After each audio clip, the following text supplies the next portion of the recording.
Okay, I'm trying a new way of debriefing you all about LUXDEV project.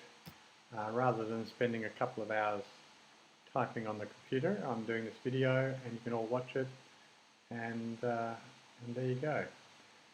So in the next week I'm going to write bits and pieces according to the table of contents that we all have to follow, and I'm going to in particular write a bit about the DAs, and M&E and infrastructure, and about the specific 8 questions that they had in the terms of reference. And I spent a long time going through those with Alan. So those bits of the report I'll certainly cover, and then other bits and pieces I'll fit in as we go along. Now, firstly, there's a few tasks for people. One is this making a chart of the planning process that I drew in paper. I gave it to Lay, but actually Nguyet should take that over, and I want Nguyet to use the software that I subscribe to that wine uses in Myanmar.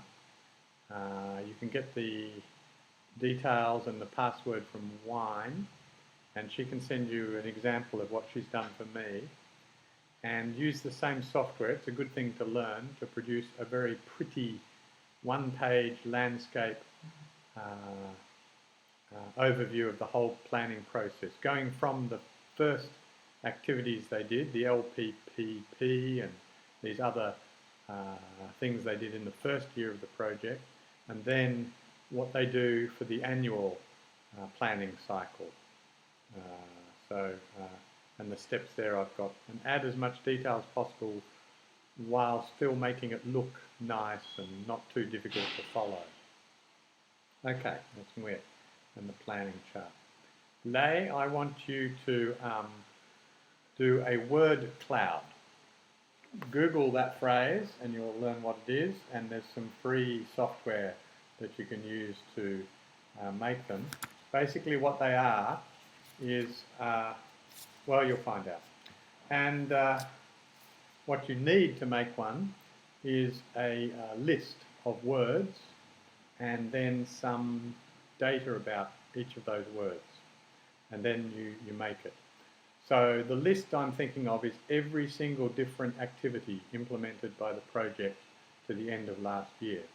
And that's in total detail. So even the little different projects that were done in the villages. So some waste collection trolley, or something to do with fertilizer, or some hand washing thing in a school. All of these activities in one big long list. And then the number of these. So for example, in the bigger infrastructure you have water pumps that cost about 4 billion each. So how many of them were built? 1 or 5 or whatever. And then the total value in another column, the total value of these spent on these. And then also 2 other columns, just yes or no columns. One is, was this an activity for the resettled areas, villages, or not, yes or no? And secondly, is this a village level activity, like a really small one that was done just by and in the village, or was it a bigger infrastructure thing, or training, or something like that? Okay, and a third column there, sorry, a yes and no column. Is it a hard, what they call a hard activity, or a soft activity? Okay. And using that, when you've constructed that, you can do all these word maps, and we might use a couple of them for our report. Where do you build up this database from? From the summary, implementing, or completion reports of the project. Every single little activity has at least an implementing report, which is a 1-page summary, and from that you get to find out what it is. Oh, water pump, and also the budget for it. And then of course where it is, and whether it's for a resettlement area or not, whatever. So that's a bit of work to build that up, but once you've done it, then we have a nice database and you can do those word maps. All right, what else, assignment-wise? I want you to follow up with getting a table done. I want to know over the whole period to 2015, so 3 years is that, the total value of LUXDEV hard investments, infrastructure, in the districts, in the 3 districts. And then I want to know the total value of non-LUXDEV spending on infrastructure in those districts, by the districts. So when we interviewed the guy, he said they had, in one district, he said they had 40 billion or something to spend, and some of it came from provincial level, some from district, some from donors, some from government projects. So what I want to know is, over the 3 districts, you know, how much is LUXDEV contributing as a percentage of the total spending on infrastructure? Because if it's not much, if it's 20% or less, that's interesting. Okay, one more. Right, Alex has already started on, and Alex or somebody can finish, I think somebody should, not Alex, the fast track summaries about each of the 10 tasks. And I've told Alex, he's done a draft of one, and I've told him what to change, so somebody needs to finish that for all 10. And then also, they need to produce this 100% box. And I gave somebody the diagram of that. That's, you know, the spending by tasks, the 10 tasks in the 3 areas, to the end of 2015, plus what is planned to be spent in those to the end of the project. So somebody has to produce that, at least a draft of it. Okay, so those are my ideas for interesting ways to present and summarise the information that we're collecting.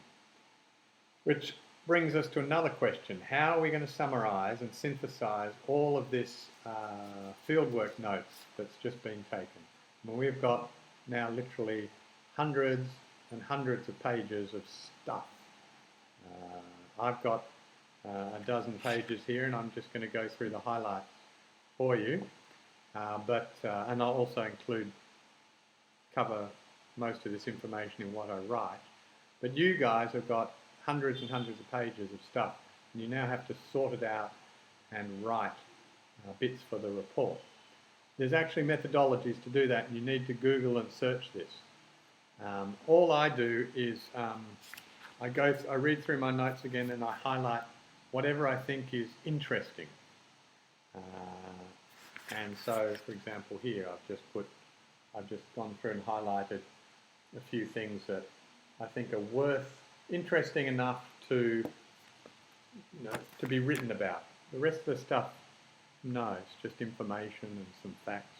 Maybe get used, probably not.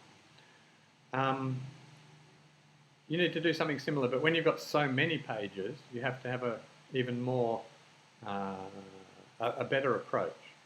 And what you need to do is think of the headings that you're going to write under, and many subheadings, little topics. For example, some little topic that you might want to write 1 paragraph about, or half a page.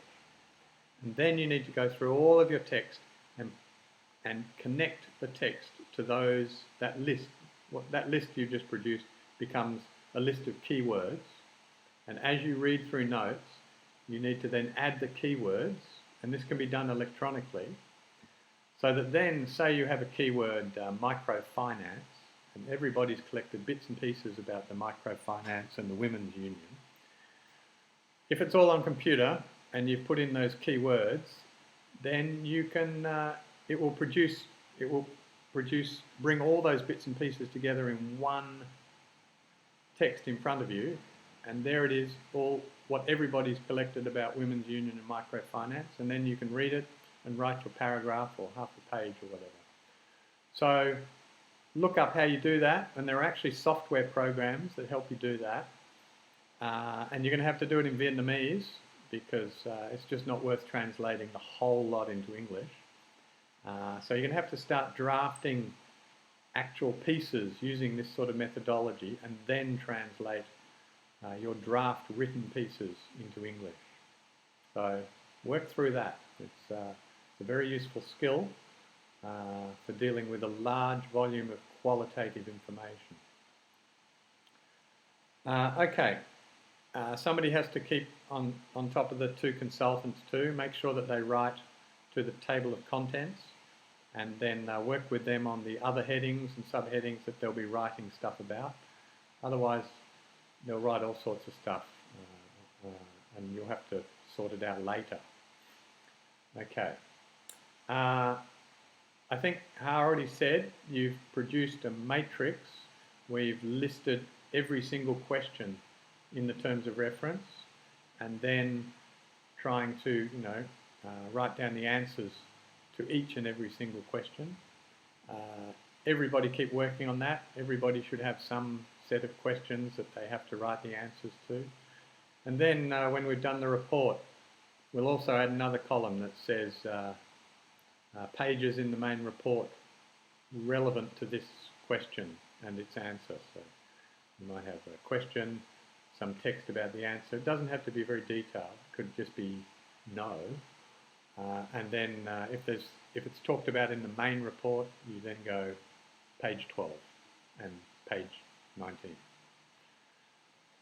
19. Okay. The DAC markers thing I'm still not quite sure of. When I looked at Annex 3 in our TOR, it's just, I think we just make an assessment, but as far as I can see, everything's on track. But we have to grade, we have to do the efficiency effectiveness and give a score out of 5, and presumably that's for every one of the cross-cutting issues or whatever it is. Let's work that out. Let's somebody produce one, and with some little explanation at the end as to why we give a 4 out of 5 or a 3 out of 5 or a 5 out of 5, and share that around so we can all contribute and make it better. Okay, so nothing else is particularly urgent. You've got to sort out all those notes, hopefully get them onto computer, and then use some sort of program and add keywords so that you can analyze them, and then write many bits and pieces, always with a heading of some sort, Women's Union and Microfinance, and you write their story well and translate that into English and keep it short. And then we've got all these written bits and pieces from the field work, and then we'll work out how to sort that out and what headings to use and what goes into the main report and what goes into annexes, etc., etc. Okay. From my field notes, I just want to share a few things with you. Mr. Kuhn was very interesting. The PMB are sort of bypassed in this project as the money goes straight to the district. So he was sort of complaining a bit, but I think it's all very good actually. I was interested to see that there's a real balance of power.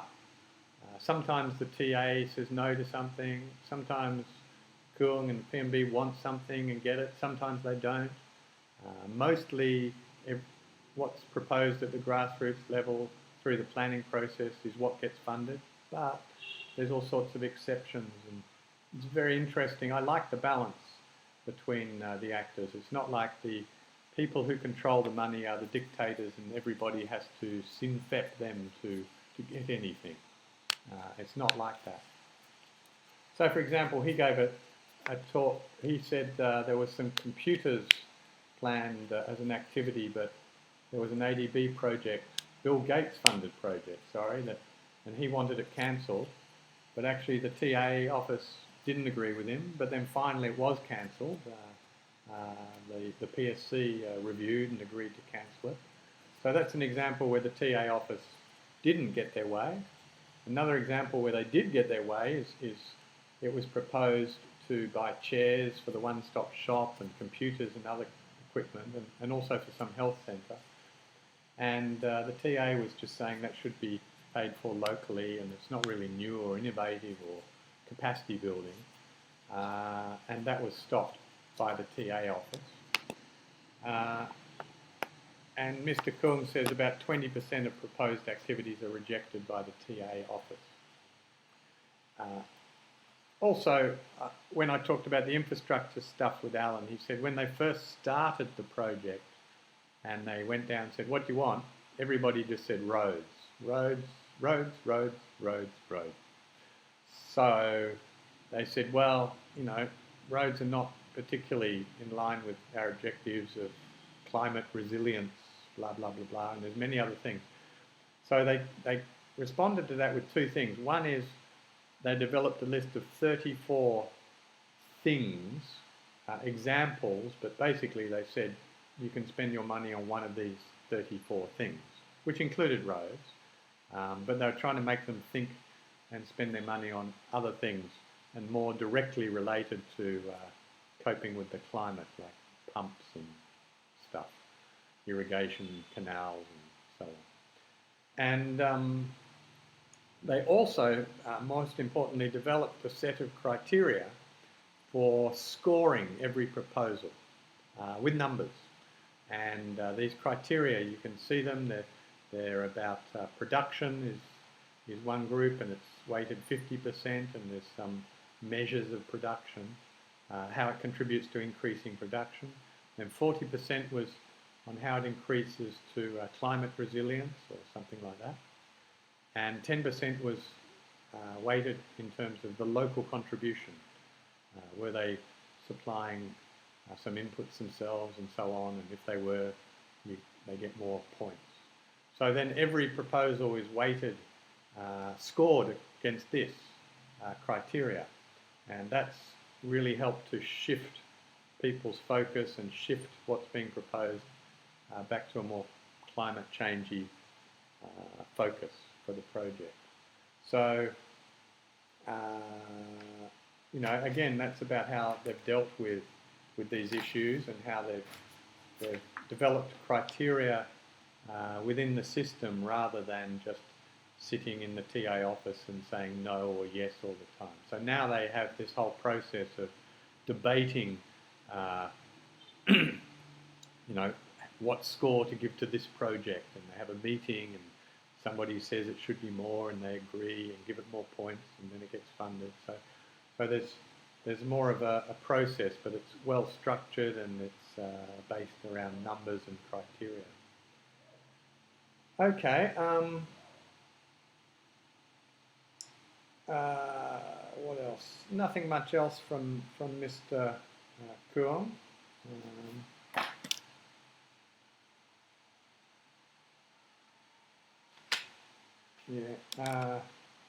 He talked a bit more about how the LUXDEV project and process takes longer, but generally they liked it.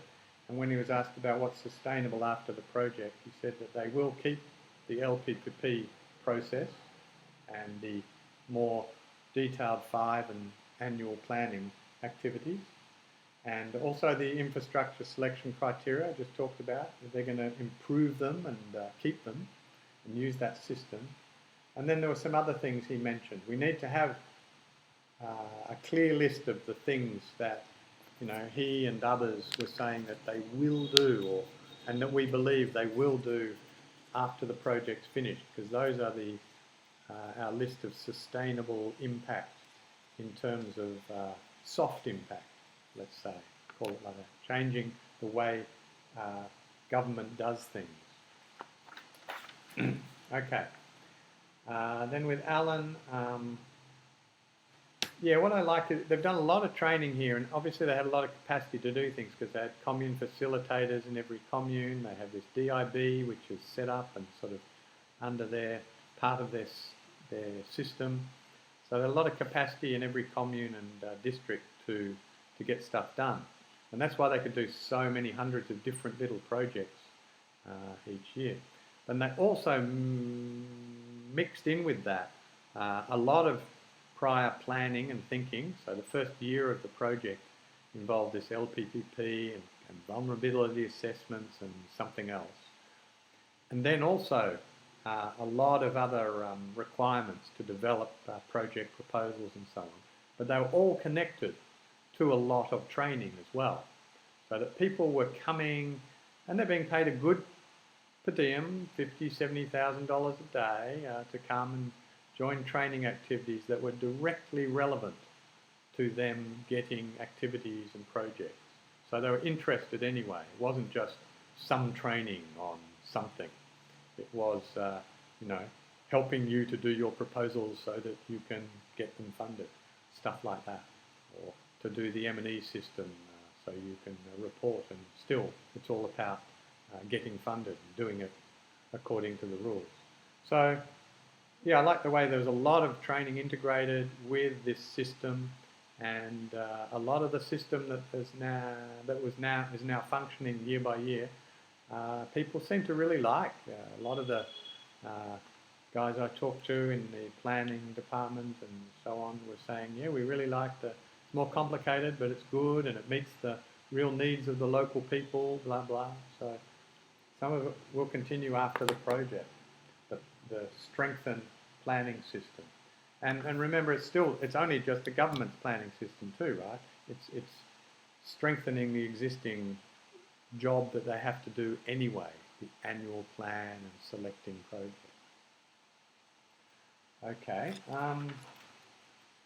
Otherwise, I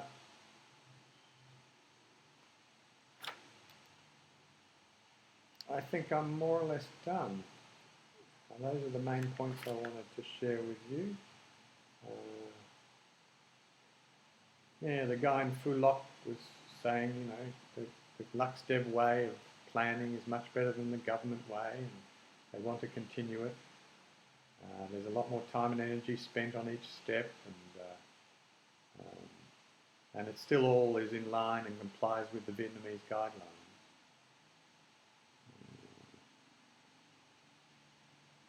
Okay. And then finally, I went through the 8 specific questions in the terms of reference with Alan, and he typed up and shared some quick answers to these. I'll write all that up.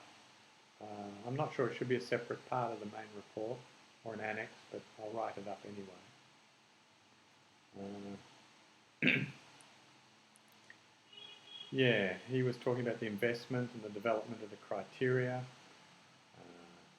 And they have 34 possible types of infrastructure projects that are allowed.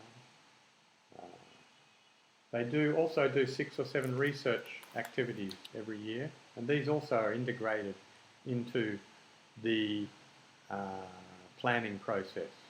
So they decide, for example, that they want to really think seriously about community-based ecotourism, CBET.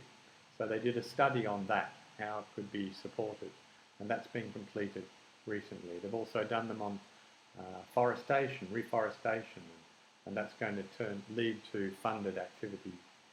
The tourism one is one Alan thinks could be recommended to be expanded and have money spent on. There's a possibility that this project would get more money, at least for another year of operations.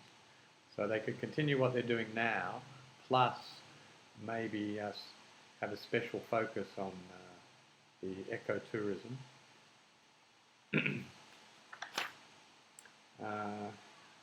And organic farming he was talking about too. But those are just his preferences.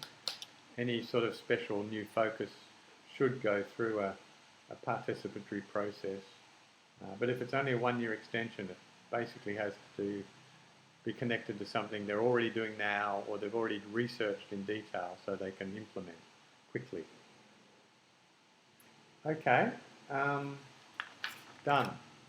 Good luck with that. I will send my written notes, parts of the report, and then you guys have to sort through all those fieldwork notes to produce concrete, written, good English stuff, and then we'll sort it all out into a report. Think a lot about the headings and the subheadings, because they constantly move as you research more and write more. And you should probably have some team meetings. If there's 3 or 4 people writing on this project, you should get together at least every week to just go over who's done what and who's thinking what, and share ideas, and work on changing the table of contents, and what goes in the main report, and what can become annexes, and stuff like that. Okay, bye.